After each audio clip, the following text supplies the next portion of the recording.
और यह सर्व जन शक्ति पार्टी के नाम से इनका एक समाज सेवा के लिए पार्टी बनी हुई है, जिसके माध्यम से ये महिलाओं के लिए कार्य करती हैं, महिलाओं के सशक्तिकरण के लिए, निर्बल महिलाओं की सहायता के लिए, और जो भी स्थानीय समस्याएं हैं, चाहे वो पानी से संबंधित समस्या हो, चाहे वो सड़क से संबंधित समस्या हो, या बिजली से संबंधित समस्या हो, सोनी जी हमेशा इसमें आगे रहती हैं। तो अभी मैं इनका यही परिचय है, और मैं चाहूँगी कि आगे हो सकता है भविष्य में मैं आपको विधायक सोनी शुक्ला कह के इनसे परिचय कराऊं। हमारे साथ एक दूसरी भी सामाजिक कार्यकर्ता जुड़ी हुई हैं, पूजा मिश्रा। पूजा मिश्रा, नमस्कार। पूजा मिश्रा जी काफ़ी दूर से आई हैं और बालागंज क्षेत्र में रहती हैं। क्यों पूजा जी, मैं सही कह रही हूँ? हाँ, बालागंज क्षेत्र में रहती हैं, और बालागंज से लेकर राजाजीपुरम, मायापुरम तक की इनका क्षेत्र फैला हुआ है, विस्तार है, और बहुत सारी जो महिलाएं हैं, जो निराश्रित हैं, जो कुछ कार्य नहीं कर पा रही हैं, आर्थिक रूप से सक्षम नहीं हैं, पूजा जी उनके लिए कार्य करती हैं। और मैं आपको सूचनार्थ यही बता दूं कि जो सोनी जी की पार्टी है, जनशक्ति जनहित सर्व समाज सेवा समिति, हाँ क्षमा कीजिएगा, थोड़ा नाम बड़ा है तो मैं भूल भी जाती हूँ। तो जनहित सर्व समाज सेवा समिति, ये संगठन है अपना। ये एक संगठन है जिससे ये जुड़ी हुई है, और इसके माध्यम पूर्व से प्रदेश अध्यक्ष रह चुकी ये हैं। प्रदेश अध्यक्ष भी रह चुकी हैं। ये बहुत खुशी की बात हमारे पास है, और आगे मैं उम्मीद करती हूँ कि ये राष्ट्रीय उपाध्यक्ष भी बनेंगी। तो आज हम लोग तीनों लोग यहाँ पे इकट्ठा हुए हैं। आपको लग रहा होगा कि यहाँ पे केवल महिलाएं हैं, तो ये दुनिया की आधी आबादी है, और आधी सब आबादी महिलाओं से ही समर्पित है, और महिलाओं पे ही है सब। जी, आधी आबादी की आवाज़ जो थोड़ा लोगों को कम सुनाई देती है, वो बेचारी चूल्हा चौका बेलन उसी में अपनी आवाज़ को रखती हैं। राजनीतिक मुद्दे हैं, जो और भी मुद्दे हैं, उन पे एक प्रखर वार्ता करें। तो हम सबसे पहले सोनी जी से पूछेंगे कि सोनी जी, आज आप किस विषय पे बात करना चाहेंगे? पहले तो मैं सभी दर्शकों को नमस्कार करती हूँ, और जैसा कि डॉक्टर साधना वाजपेयी जी ने आपको बताया कि मैं सोनी शुक्ला जी के साथ बैठी हूँ। आप हमारा परिचय तो सभी जान ही रहे हैं, लेकिन मैं फिर भी अपना परिचय दे रही हूँ। मैं जनहित सर्व समाज सेवा समिति की राष्ट्रीय अध्यक्ष हूँ, और मेरा नाम सोनी शुक्ला क्रांति है। कवित्री भी हूँ, छोटी मोटी रचनाएं भी लिखती रहती हूँ, और वो आप सबके समक्ष प्रस्तुत करती रहती हूँ। जी बिल्कुल। और जितने भी दर्शक हमें देख रहे हैं, हमारे साथ श्रीमती पूजा मिश्रा जी बैठी हैं, जो हमारी संगठन की पूर्व प्रदेश अध्यक्ष रह चुकी हैं, वर्तमान में हमारी राष्ट्रीय कार्यकारिणी में हैं, और अभी इनका आगे का पद हमने अभी नहीं निर्धारित किया कि इनको किस पद पे रखा जाए, लेकिन अभी वही राष्ट्रीय कार्यकारिणी का आपने जो कहा उसी में मैंने इनको संलग्न। जी बिल्कुल, वो कर्मठ कार्यकर्ता हैं, उनको अवसर मिलना ही चाहिए। हाँ, मिलना ही चाहिए। दूसरी बात, आप सभी लोग जान ही रहे हैं, हमारे जो फेसबुक पेज पर सभी लोग दर्शक देख रहे हैं, मैं उन सबको अवगत कराना चाह रही हूँ। मदर लेफ हॉस्पिटल की डॉक्टर श्रीमती साधना वाजपेयी जी हमारे साथ हैं, और आज हम सब बहनों ने मिलकर ये सोचा है कि एक समाज के लिए एक कहते हैं ना कि जो समाज में एक नई कीर्ति स्थापित हो, नई ऊर्जा के साथ, और नए जो आगे आगामी चुनाव आने वाले 2027 में हैं, उसके लिए हम लोग अपनी आवाज़ उठाने का कार्य करेंगे सोशल मीडिया के माध्यम से। सोनी जी, मैं ये कहना चाहूँगी कि हम महिलाएं बिना वेतन के नौकर हैं। जी बिल्कुल, हमें कोई वेतन नहीं मिलता है। हम पति की सेवा करते हैं, हम पुत्र की सेवा करते हैं, हम घर में झाड़ू बहारू करते हैं, हम बर्तन मांजते हैं। आप हमें क्या बताएंगे कि अगर घर में कोई झाड़ू पोछा वाली हो तो उसको कितना पैसा मिलता हो? 2000 4000 तो मिलता ही होगा। उनको तो मिल ही रहा है। हाँ, मिलता अगर है। खाना बनाया जाए, खाना बनाने वाली रखी जाए, तो वो भी 4-5 हज़ार रुपये लेती है। क्यों पूजा जी, क्या ख्याल है? हाँ, लेती है, इतना लेती है। अगर हमें कोई डस्टिंग वाला या कपड़ा धोने वाला रखेंगे तो वो भी 2000 रुपये लेगा। यानी कि अगर हम बाहर का कोई कर्मचारी रखते हैं तो 10 से 12 हज़ार हम खर्च करते हैं। लेकिन हमारी घर की औरतें जो पूरा टाइम 24 घंटे काम करती हैं, उनको क्या मिलता है? उनको तो संडे को भी छुट्टी नहीं रहती है, और संडे को अधिक दिन, सबसे ज़्यादा संडे को काम हो जाता है, खाना पीना बनाना, और फिर 4 फरमाइशें हो जाती है, उस दिन तो छुट्टियां नहीं रहती हैं। खैर देखिए, हम महिलाएं इतना सब कुछ संघर्ष करने के बावजूद महिलाओं का तिरस्कार हद से ज़्यादा लोग कर रहे हैं, उसका बड़ा निंदनीय है। और ये शोभा नहीं देता। जैसे आपने कुछ दिन पहले आईएएस संतोष वर्मा को देखा था जी, और तमाम ऐसे हैं, कल रुचि तिवारी हैं आपका दिल्ली में, देखो बहन पत्रकार, वो भी एक सोशल मीडिया पे हैं। उन्होंने पता क्या किया है कि खाली यूजीसी के खिलाफ आवाज़ उठाई तो उनको गला दबाया गया और लोगों ने मतलब उनको प्रताड़ित किया। क्या नारी इतना वो है, अगर समाज में निकल रही है, अपनी बात कह रही है तो उसको लोग खींचने का काम करेंगे, उसको दुरुपयोग करेंगे, उसका दुरुपयोग करेंगे, उसकी मानसिकता को प्रताड़ित करेंगे। ये क्या शोभा देता है समाज को? और जो भी स्त्री की एक अहम भूमिका रहती है, और स्त्री की जो जन्मदाता स्त्री जो है वो जन्मदाता पुरुष की है, और पुरुष समाज एक ऐसा वर्ग है वो कभी विरासत नहीं दे सकता है, एक बच्चों को जन्म नहीं दे सकता है। ये तो हम महिलाओं को विरासत में मिला है कि घर और परिवार लेकर चले। महिलाओं को प्रकृति की तरफ से एक वरदान है, वो चाहे जीव जंतु हों, नारी शक्ति मतलब महिला शक्ति की बात हम करेंगे तो जो ये संतान उत्पन्न कर रहे हैं, पुरुषों को उत्पन्न करने वाली एक महिला ही होती है, और जगह जगह पर वो घरों में प्रताड़ित है। सबसे पहले मुझे लगता है एक महिला का अपमान अपने घर से ही शुरू हो जाता है। घर से ही शुरू हो जाता है। एक प्रश्न मैं करती हूँ, आप ये बताइए, हाँ अक्सर हम लोग देखते हैं कि पुरुष प्रधान देश बताया गया है, अपना भारत देश क्या है, पुरुष प्रधान देश है, ठीक है। तो महिला प्रधान देश क्यों नहीं हो सकता, ये बताइए। पुरुष क्या करता है हमारे लिए जो पुरुष प्रधान देश कर दिया गया? क्योंकि बराबर की महिलाओं को सहभागिता क्यों नहीं दी जाती है? ये 33% आरक्षण वाली बात क्या होती है, इसका क्या मतलब है? भाई जब हम स्त्री और पुरुष एक दूसरे के पूरक हैं तो हम लोगों को समान अधिकार मिलना चाहिए। तो स्त्री प्रधान देश करना चाहिए, क्यों पुरुष प्रधान देश करना चाहिए? एक तरफ नारी को कहा जाता है 50% आबादी जी, दूसरी तरफ संविधान में 33% क्यों, 50% क्यों नहीं? वही चीज है, तो बराबर का समान अधिकार होना चाहिए। जब पुरुष और नारी की संख्या समाज में बराबर है तो मुझे तो लगता है कि नारियों को 50% नहीं 60 से 70% मिलना चाहिए। कारण ये है कि एक तो नारी कमज़ोर मानी जाती है, तो जाहिर है कि कमज़ोर को तो ज़्यादा सहारे की ज़रूरत है, उसको ज़्यादा शक्ति की ज़रूरत है। तो सरकारें और राजनीतिक दल कहने को 33% रखते हैं, लेकिन क्या कोई राजनीतिक दल बता सकता है कि क्या उन्होंने 33% औरतों को टिकट दिए?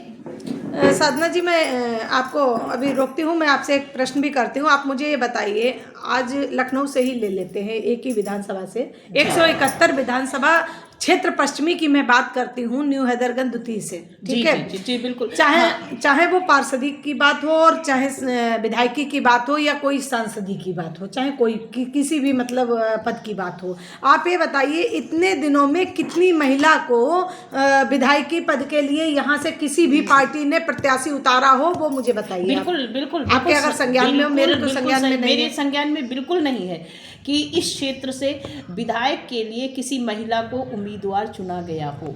और अफसोस की बात है कि औरतों के वोट तो सबको चाहिए, लेकिन प्रत्याशी बनाने से गुरेज करते हैं। क्यों? ये दुर्भाग्य की बात है।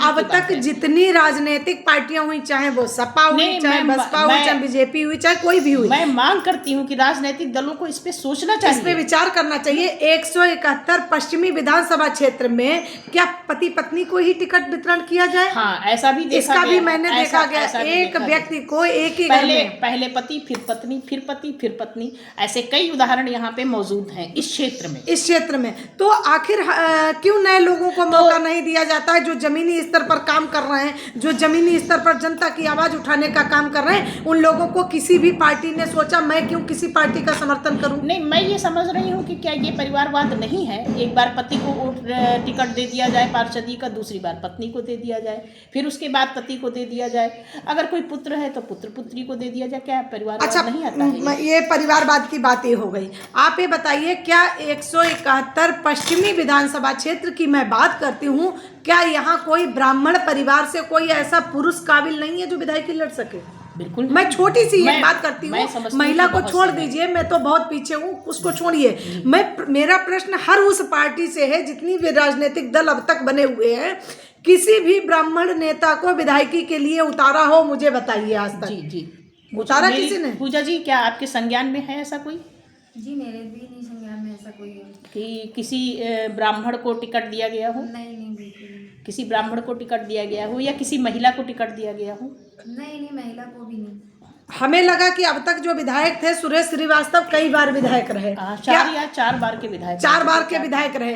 क्या विधायक एक बार एक ही, भाई ये क्या ये भ्रष्टाचार चरम सीमा पे नहीं है? आप ये बताइए, एक बार विधायक बन गए, दोबारा वो उनको फिर विधायक बना दिया गया जीते हुए। अरे आप नए चेहरे लाइए, आपके पार्टियों में क्या नए लोग नहीं है? या नए क्षेत्र के लोग कार्यकर्ता नहीं, तमाम लोग दरी बिछाने का काम करते चले आए, उन्हें भविष्य में मौका नहीं मिला।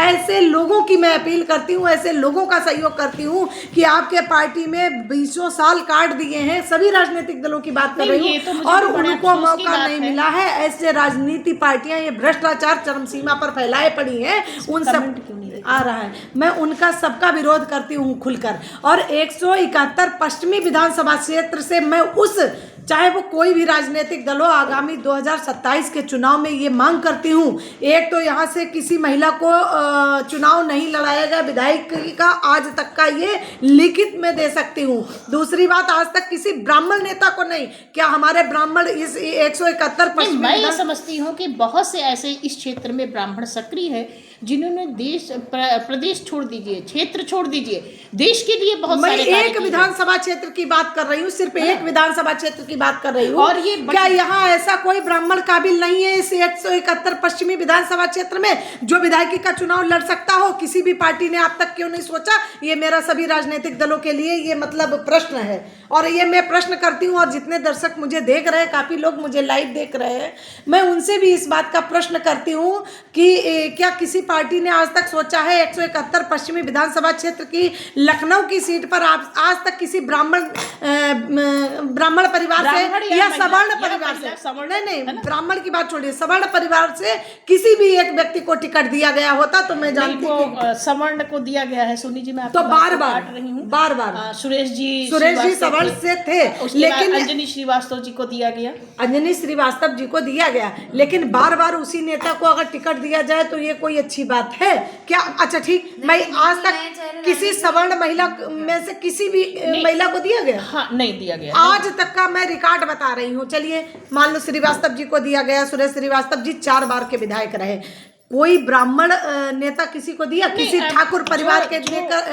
नेता को दिया? तमाम नेता ठाकुर ब्राह्मण नहीं होंगे। जिस पार्टी लाइन पे जो पार्टी इस तरह के जो टिकट देती है, इस तरह से तो फिर कभी भी किसी भी नए व्यक्ति को कभी मौका नहीं, जीवन में भविष्य में कभी नहीं मिलेगा, मौका नहीं मिलेगा। और भविष्य के लिए वो कोई भी पार्टी हो, चाहे वो बीजेपी हो, चाहे वो बसपा हो, चाहे वो भाजपा हो या सपा हो, अगर वो एक ही व्यक्ति को रिपीट करेंगे तो निश्चित रूप से कि पार्टी का कार्यकर्ता उनसे कटेगा। क्योंकि जो कर्मठ कार्यकर्ता है, जो जुझारू कार्यकर्ता है, जिसने अपनी पूरी जिंदगी वहाँ पे लगा दी, अगर उसे कुछ भी नहीं प्राप्त हो रहा तो वो क्यों लगे? अच्छा, तो मेरा यही, मैं तो सभी सवर्ण समाज से अपील करती हूँ, सभी महिला बहनों से अपील करती हूँ, यूजीसी का खुलकर आप लोग विरोध कीजिए, अपने बच्चों का भविष्य देखिए, और साथ ही जो चुनाव की समीकरण प्रक्रिया हर जिले हर जनपद में है, अपने अपने जनपद से आवाज उठाने का कार्य शुरू कर दीजिए, और जहां पर आपको कमियां लगे तुरंत उसकी आवाज उठाइए। सोनी जी, कुछ ऐसे योग्य लोग हैं पार्टी में जो इस क्षेत्र में आगे बढ़ के काम कर रहे हैं, सामाजिक कार्य कर रहे हैं, लेकिन मौका तो नहीं दे रही है पार्टियां। लेकिन पार्टी सोचती है कि हमसे तो मांगा नहीं, हम क्यों दें, उनको तो जरूरत ही नहीं है। नहीं, मांगा और मांगने की बात नहीं है, हमारे कहने का मतलब क्या पार्टी के लोग जो शीर्षस्थ लोग हैं, क्या उनको नहीं पता है कि हमारा कौन सा कार्यकर्ता कितना कार्य कर रहा है?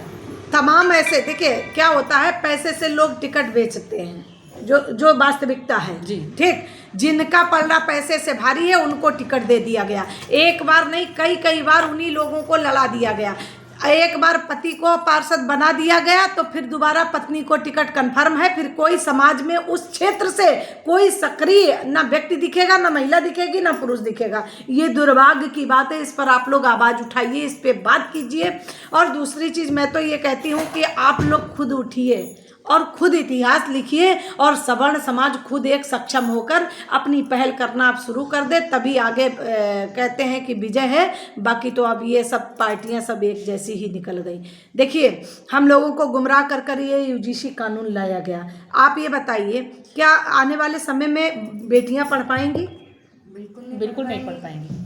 नहीं पढ़ भाई आप ये बताइए, आज भी क्या अन्य कास्ट के लोगों से क्या ब्राह्मण बेटियां शादी नहीं कर रही, उसको कोई रोक टोक है? नहीं, वो कोई नहीं रोक रहा, लेकिन स्वेच्छा से लेकिन होना स्वेच्छा चाहिए के, ना। लेकिन स्वेच्छा से होना चाहिए, स्वेच्छा से होना चाहिए। लेकिन ये जो सरकार है, सोनी जी जहाँ तक ये जातिवादी की बात कर रहे हैं, हमें ये कोई बताए कि हिंदू धर्म में कभी जातिवाद रहा ही नहीं।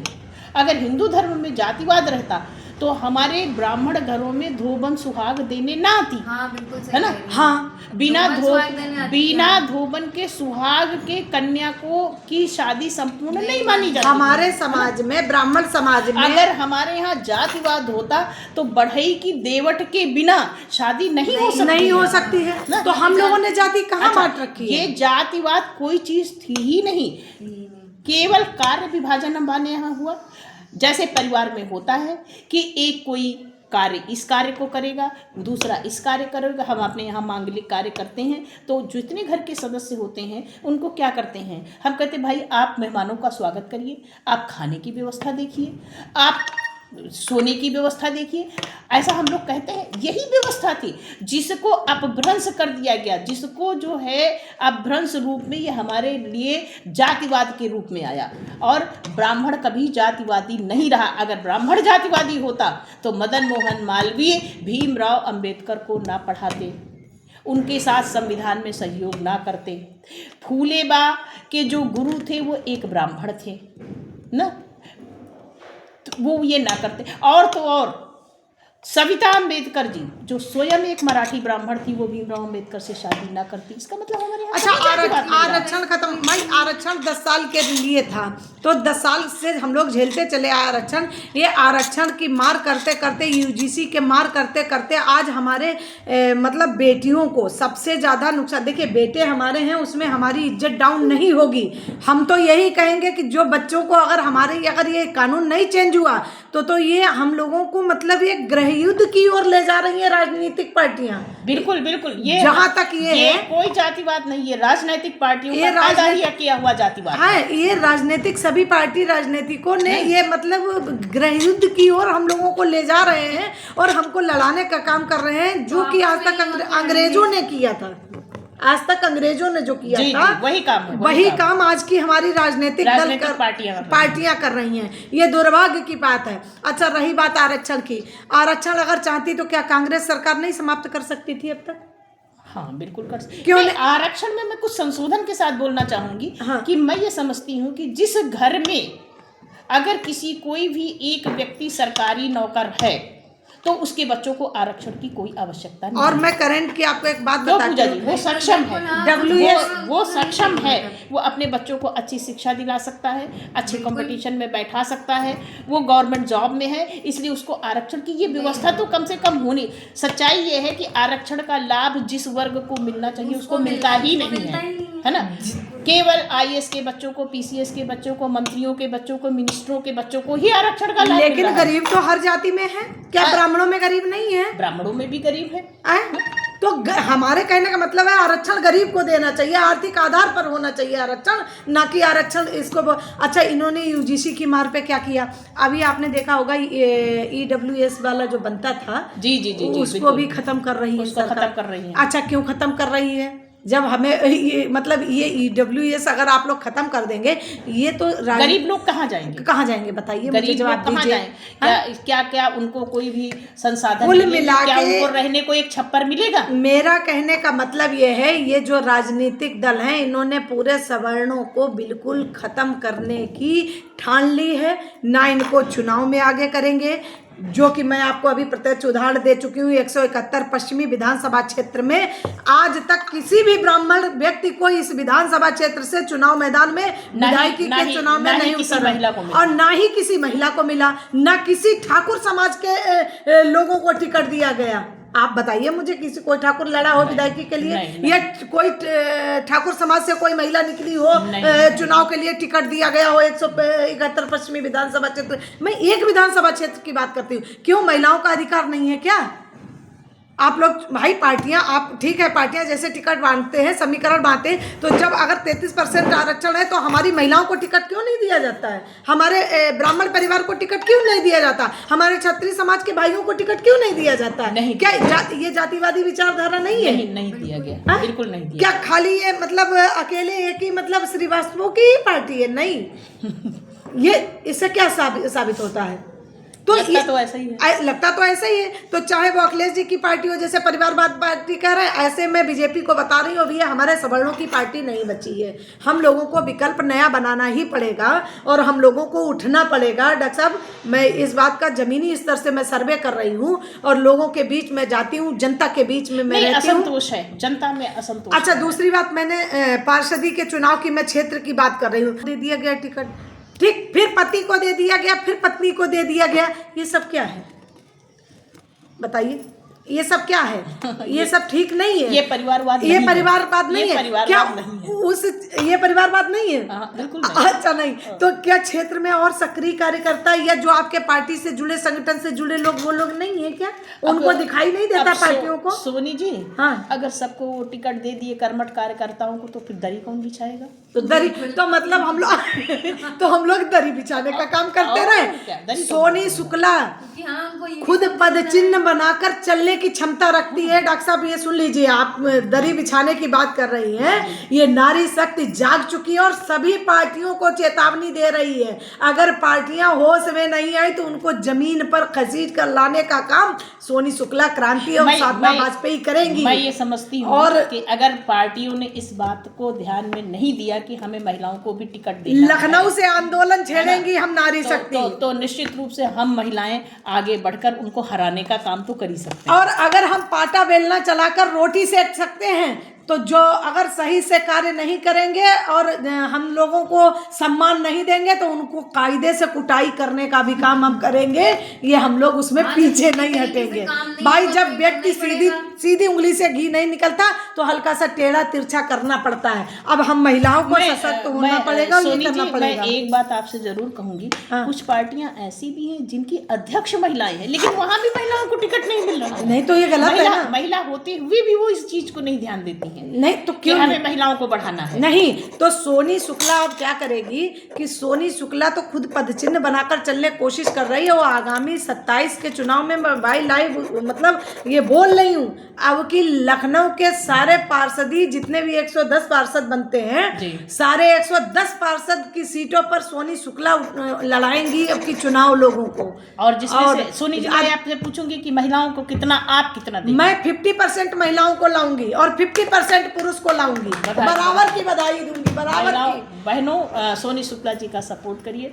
और ये 50% दे रही हैं महिलाओं को, भविष्य में ये कोई राजनीतिक पार्टी का भी गठन करेंगी और जो लखनऊ है उसके 110 वार्डों में महिलाएं 50% महिलाएं रहेंगी और 50% पुरुषों को मैं चुनाव लड़ाऊंगी और बराबर का अधिकार दूंगी। जब एक स्त्री पुरुष एक दूसरे के पूरक हैं तो समान अधिकार महिलाओं को क्यों नहीं? और मैं आपको ये भी बता दूं कि सोनी शुक्ला जी कोई पुरुष विरोधी नहीं है, महिला समर्थक जरूर हैं लेकिन पुरुष विरोधी नहीं है। हमें अपने इस कार्यक्रम के लिए, इस जन जागरण के कार्यक्रम के लिए हमें अपने पुरुष भाइयों का भी सहयोग चाहिए और मैं ये समझती हूँ कि आप सोनी शुक्ला जी का पूर्ण सहयोग करेंगे।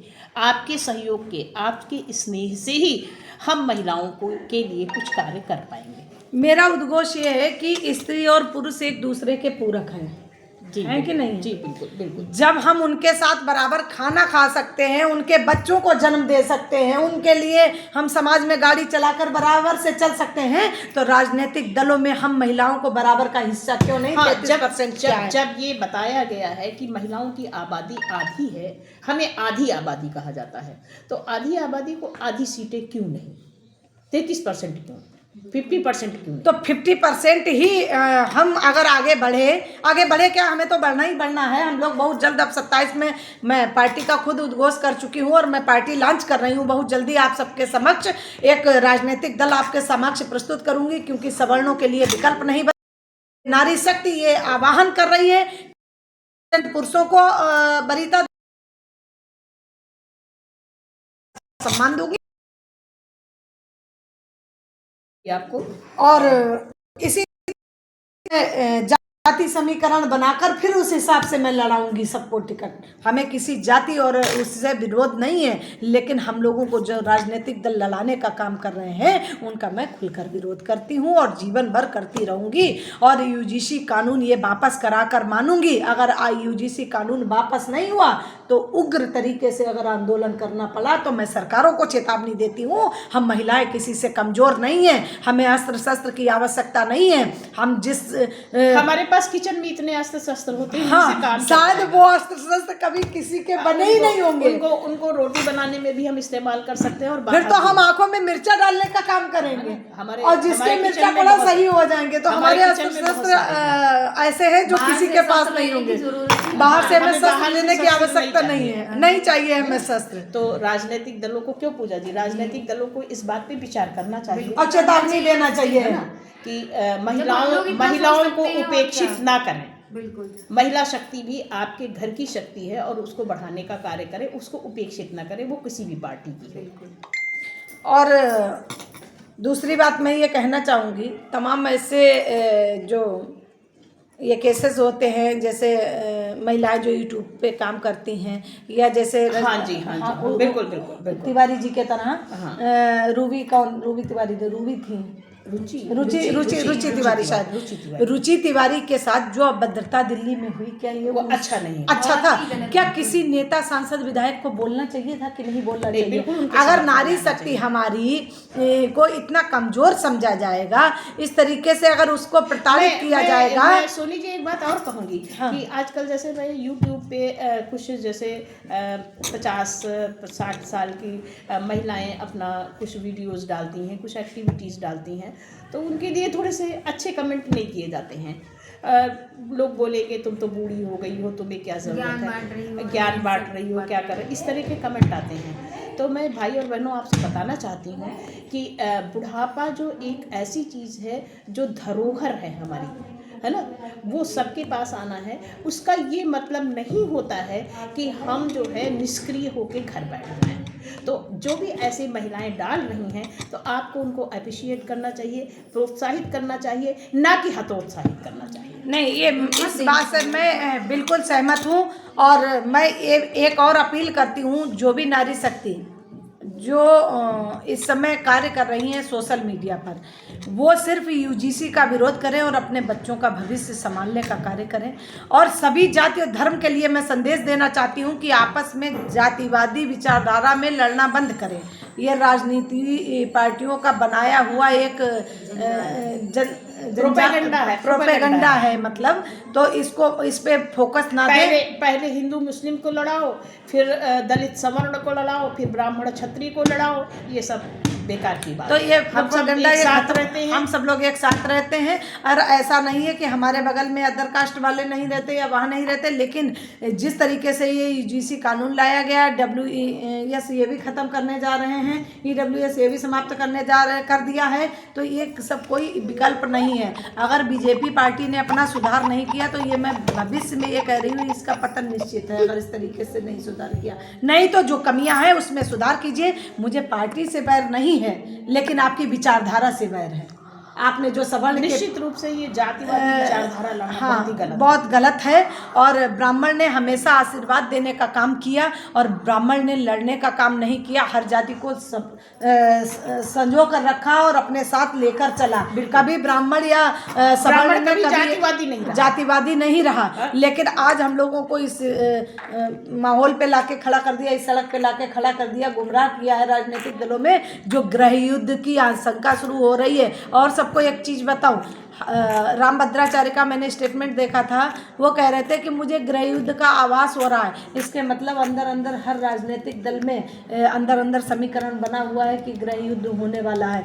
अगर यहाँ उत्तर प्रदेश या भारत में कहीं गृह युद्ध हुआ, कहीं ऐसा तो नहीं कि राजनीतिक दलों की अपनी चाल हो, हाँ, तो तू हिंदू वोट ले ले, मैं मुस्लिम ले लूं, तू सवर्ण ले ले, मैं बैकवर्ड ले लूं। हाँ, यही तो। अगर ये गृह युद्ध हुआ तो उसका जो जिम्मेदार होंगे वो प्रेजेंट टाइम में जो सरकार है उसका जिम्मेदार होगा और उसको कभी माफ़ नहीं किया जाएगा। इस चीज़ को ध्यान रख के जनता कभी माफ़ नहीं करेगी।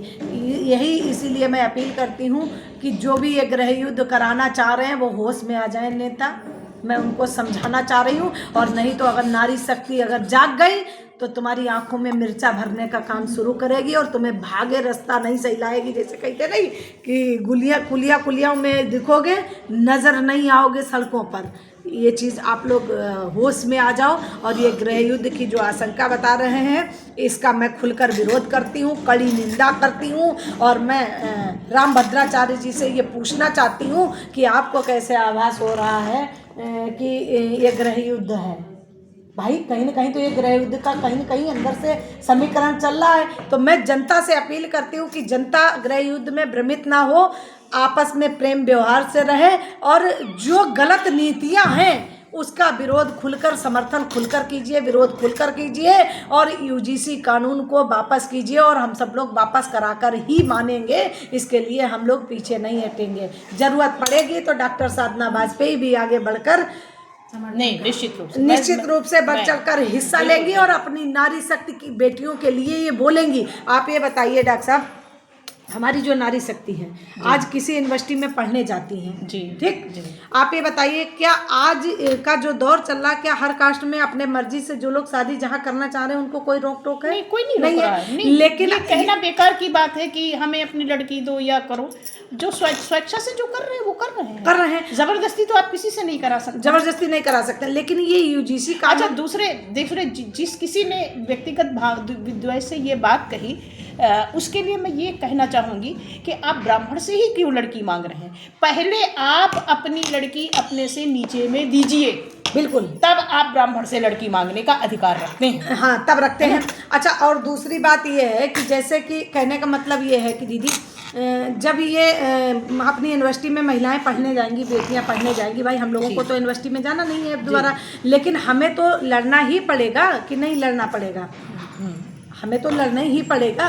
तो अगर हमारे बच्चे जब पढ़ने जाएंगे और बच्चों के ऊपर अगर हमारी बेटियों की सुरक्षा नहीं है, ठीक, और बच्चों पर आरोप लगाया गया, क्या हमारे बच्चों की शादी कौन करेगा? ये विषय गंभीर नहीं है? नहीं, बिल्कुल हमारे बच्चे पढ़ नहीं पाएंगे। कोई भी कह दे कि इसने हमारे साथ ये किया, उसका तो भविष्य खराब हो गया। अच्छा, उसका भविष्य खराब हो गया। तो ऐसे कानून को ये सरकार लाई क्यों? क्या जरूरत थी ऐसे कानून को लाने की? किसने कहा? बिल्कुल सरकार, भाई हमारी बेटियों की कौन शादी करेगा? ऐसा लगता है कि सरकार बहुत बड़ी चीज होती है। हाँ, उनके साथ योग्य व्यक्ति होते हैं, सभी अपने अपने क्षेत्र के विशेषज्ञ होते हैं और शायद इतने बड़े मैटर पे उन्होंने विचार विमर्श नहीं किया, ऐसे ही हवा में ला दिया। हवा में ला दिया, ये नहीं सोचा इसका परिणाम क्या होगा। दूसरी चीज, जैसे अभी घर घर सिंदूर भेज रहे थे, सिंदूर वाला समीकरण आया था, ये भी गलत था। आखिर जब लगा मोदी जी को, तो मोदी जी को बैकअप होना पड़ा और उन्होंने अपना फरमान वापस लिया। सिंदूर तो केवल पति भेज सकता है। भाई आप बताइए, अगर सिंदूर हमारा पति, अब बताइए महिलाएं इतनी कमजोर हो गई कि अब सिंदूर भी मोदी जी के नाम का हम लोग लगाने लगेंगे। हाँ, अरे हमारे पतियों का अधिकार है वो भी छिन जाएगा। तो इसी तरीके से यूजीसी में हमारे बच्चियों का अधिकार छीना जा रहा है। जन जागरण कीजिए, अपने अपने घर से हर नारी शक्ति को बोलना चाहिए, हर पुरुष समाज को बोलना चाहिए। और जो सोए हुए अभी नेता और मंत्री और विधायक सांसद बैठे हैं, कान में रुई लगाए और आंखें बंद किए, बिल्कुल अपने पद का मोह त्याग कर, मैं ये कह रही हूँ आपसे, ये चेतावनी दे रही हूँ, अगर वाकई आपके अंदर इंसानियत है और अपने बच्चों का भविष्य आपको उजागर है, तो आप लोग अपने आंखों की पट्टी खोल दीजिए। कानून की पट्टी जैसे बंधी हुई है ना कि अंधा कानून है, तो अंधा कानून मत बनिए। राजनीतिक के चाटुकारिता में इतना मत पड़िए और अपने बच्चों के भविष्य के लिए लड़ना शुरू कीजिए।